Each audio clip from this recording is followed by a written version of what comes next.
Bonjour à toutes et à tous et bienvenue dans cette nouvelle vidéo du Salon des Arcanes pour découvrir aujourd'hui un tarot un peu particulier, le Old Whispers Tarot. Je ne le connais pas encore, je vais le découvrir avec vous. Il rejoint la boutique ce samedi 8 juillet 2023 à 11 h comme d'habitude. Et c'est un tarot très beau, mais un peu particulier. Je pense qu'il faut aimer l'univers. Il est inspiré de l'univers d'un auteur de science-fiction qui s'appelle H.P. Lovecraft. Voilà, je ne le connais pas personnellement, et je crois que je n'ai jamais lu aucun de ses livres, mais je connais le nom de nom, voilà. Et ce tarot, donc le Old Whispers Tarot, est également appelé, mais je ne sais pas si je me lance dans la prononciation, le Stulu Mythos Comicologie. Voilà, je l'ai probablement très très très très très mal prononcé, mais le Stulu ou Mythos Comicologie, voilà, CMC pour les intimes, le CMC Tarot. Ou le Old Whispers, c'est quand même beaucoup plus simple de dire Old Whispers, qui s'inspire donc de l'œuvre de l'auteur Lovecraft. Voilà, du coup, les arcanes majeures ont été renommées. Non, elles n'ont pas été renommées, je vous dis n'importe quoi. Mais en tout cas, vous avez au dos de la boîte, voilà, puisque je n'invente rien, vous avez des associations entre les arcanes majeures et alors, probablement des personnes ou des éléments de la cosmologie, c'est comme ça qu'ils ont l'air de l'appeler, de cet auteur Lovecraft. Mais parlons peu, parlons bien. Au niveau de la boîte, on est sur une belle boîte en deux parties avec petite encoche pour bien l'ouvrir comme il faut, en carton solide. Donc plutôt une bonne surprise. Je ne m'attendais pas à une boîte de cette façon-là. À cette boîte-là, voilà, tout simplement, mais c'est très bien. Au niveau des cartes, je trouve qu'on est sur aussi de la très très bonne qualité de cartes, avec un très bon grammage, une belle finition, une finition mate mais lisse. Vraiment, c'est voilà, pour moi, c'est la qualité parfaite d'un jeu de cartes indépendant et auto-édité. Alors, est-ce qu'il est vraiment indépendant et auto-édité? Très sincèrement, je pense qu'il y a un... Voilà, ça a été designé par Moyo Games, donc c'est quand même une entreprise, un collectif peut-être de jeux vidéo, je sais pas, je suis pas allé voir. Et c'est distribué par Vermilion Collection, tout comme le Silhouette, comme le Broken Mirror et comme le Monsoon. Voilà. Donc c'est pas une auto-édition vraiment pure et dure, mais c'est une semi-auto-édition, c'est une édition d'un éditeur ou d'un distributeur indépendant. Voilà. On n'est pas non plus sur de la grande distribution.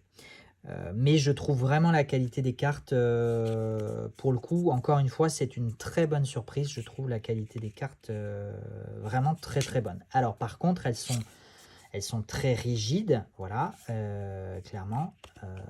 Donc vous aurez du mal à mélanger en mode poker, encore que tout est possible, mais bon, c'est pas le jeu. On a vu peut-être hier, je sais pas à quel rythme vous regardez ces vidéos, mais par exemple sur le Silhouette, le Moon ou le Sun, on est sur une qualité linen très souple qui se mélange excessivement bien.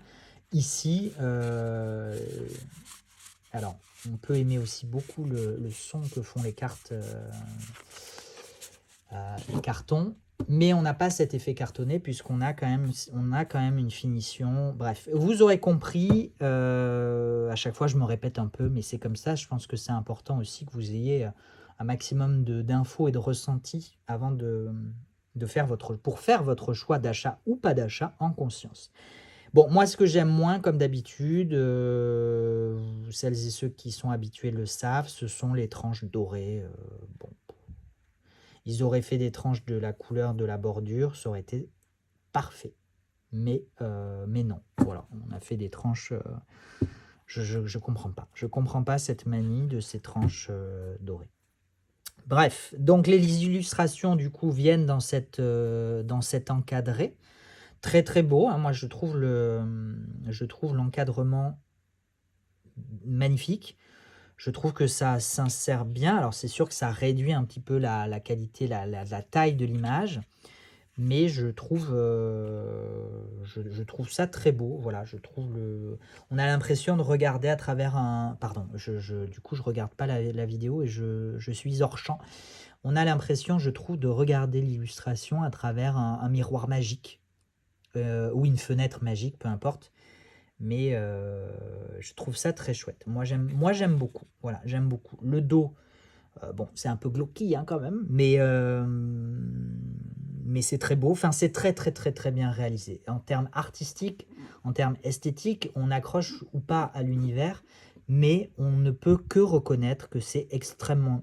Ouh là là, je vais éviter de baptiser encore mes jeux. Extrêmement bien réalisé. Voilà, j'en perds... Ouh là là, j'en perds ma carte. Extrêmement bien réalisé. Je pense vraiment que ce jeu va être une très, très, très, très belle surprise pour moi. Mais tant qu'à faire, autant aller voir. Au niveau du dos, on est sur un dos symétrique. Donc vous pouvez utiliser les cartes à l'endroit ou à l'envers. Je pense qu'il faudrait vraiment aller voir dans le détail, mais je pense très sincèrement que c'est totalement symétrique. Voilà pour le fou, on continue du coup. Allons à la découverte de ce tarot.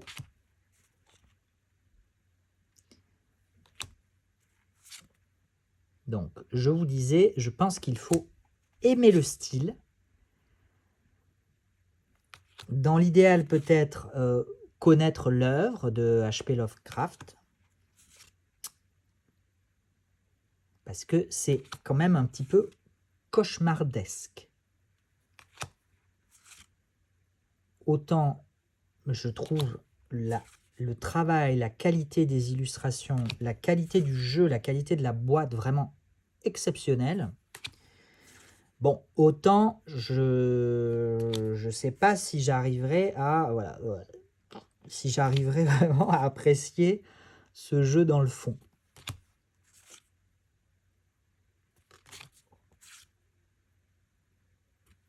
J'essaie de vous le présenter au mieux parce que la luminosité est vraiment très très très très mauvaise aujourd'hui, je trouve.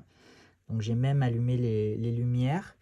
Le jeu, les couleurs sont quand même assez claires. Je sais pas, à la caméra, j'ai l'impression que ça rend quand même assez obscur. Mais le jeu a vraiment de belles couleurs. Alors certes, c'est des couleurs qui restent, ce sont des teintes qui restent conformes à une œuvre de science-fiction. Donc ça reste, c'est pas flashy quoi, hein, on n'est pas sur une tonalité pastel, clairement pas.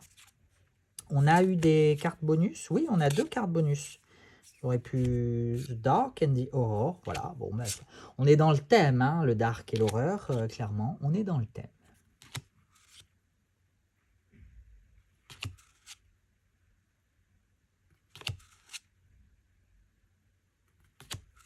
Il est vraiment horrifique ce jeu. Je ne sais pas si ce terme horrifique existe en langue française. Il existe horrifique? Horrifiant?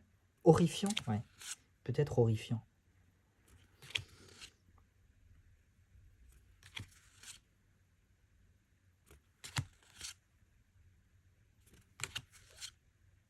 J'en ai pas pris beaucoup. Je préfère le préciser, c'est-à-dire que, bon, vu que c'est quand même un jeu extrêmement particulier, qui est dédié à une œuvre, donc il y a probablement des adeptes, mais j'en ai pris qu'une dizaine. Voilà, je me suis pas quand même trop aventuré, je me suis pas dit ah bah oui, je vais en prendre 50 direct, ça cartonne. Alors peut-être que ça cartonne, peut-être pas, je sais pas, on verra. Très sincèrement, je ne sais pas à quoi m'attendre avec ce jeu. Je ne sais pas. Encore une fois, je pense qu'il faut il faut être familier de l'œuvre, ou en tout cas, il faut aimer le style.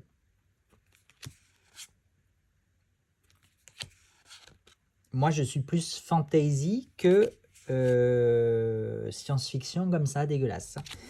Oui, parce que c'est quand même dégueulasse. Hein. On va pas... Non, non, mais disons les choses. C'est dégueulasse. Oui, c'est dégueulasse. Mais bon, ça m'empêche pas, encore une fois, de reconnaître un travail artistique et une qualité de finition et de... incroyable. Vraiment, vraiment incroyable.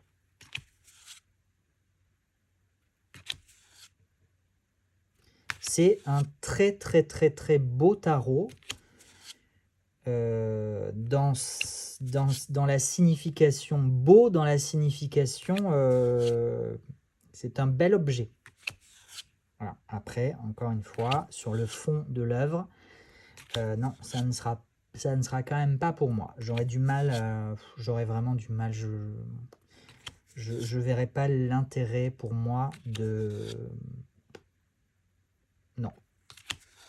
creuser plus ce jeu, ni cette œuvre, très sincèrement.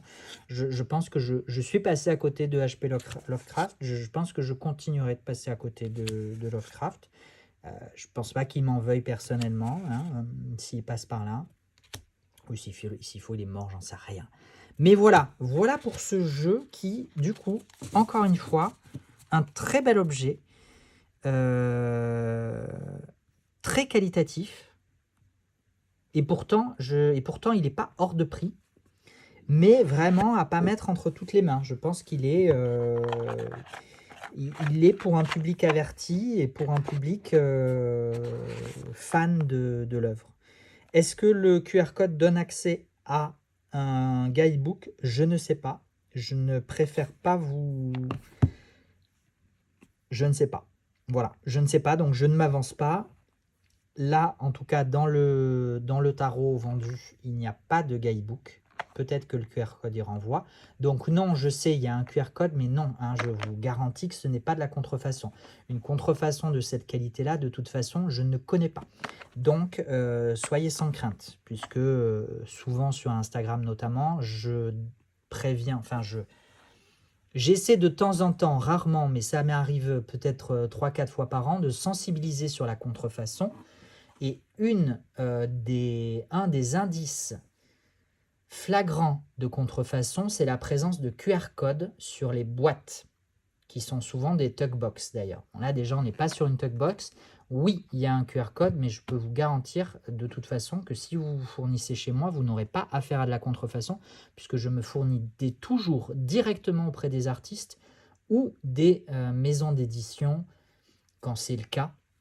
Grande maison d'édition indépendante, évidemment. Voilà, donc il n'y a certainement pas de contrefaçon chez moi. Je rappelle que la contrefaçon est un délit, c'est du vol artistique, c'est du vol commercial, c'est une saloperie. Voilà, pour dire les choses clairement, contrefaire, vendre et acheter de la contrefaçon, je suis désolé, mais c'est du délit, tout simplement. Voilà, j'éviterai d'employer de nouveaux gros mots, mais c'est un délit.